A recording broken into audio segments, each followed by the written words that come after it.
تمردت وخانت الوطن وخانت البلاد وخانت العباد. الله اكبر. الخانه هو دي 95% منها انتهت. الهلك هلك والشرد شرد. استحدثوا طلبوا من الجهات عديده انه الناس يعملوا هدنه. ناسنا نحن وقت قالوا نحن اذا اغرينا الهدنه بكل اغراض انسانيه فقط. ناس المستشفى دارين لهم دواء يمشي لهم دواء، في ناس دارين لهم مويه تمشي لهم مويه. قبل ما تبدا الهدنه هون اخترعوها، لذلك ما في هدنه.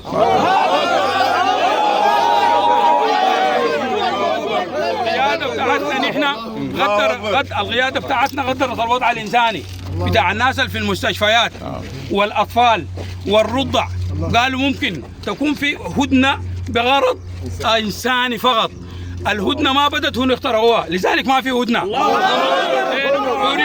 عرفوا بالخيانه وعرفوا بالجبن وعرفوا بالاعتداء.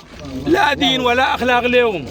المشاهد اللي انتم تشوفوا فيها في الوسائط دي الناس عباره عن ناس نهابه بس، وبيخدموا في اجنده بتاع الدول الخارجيه. الان الدول الخارجيه تراجعت خلتهم، قالوا دي المنظمه ارهابيه او دي مجموعه بتاعت عصابه وحراميه.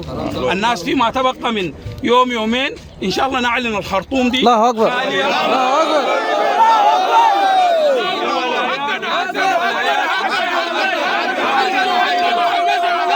الآن ما في ولاية من ولايات السودان فيها حاجة اسمها دعم سريع.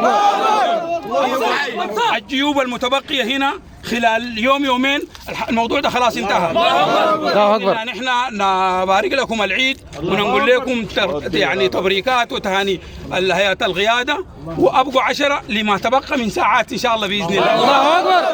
الله اكبر.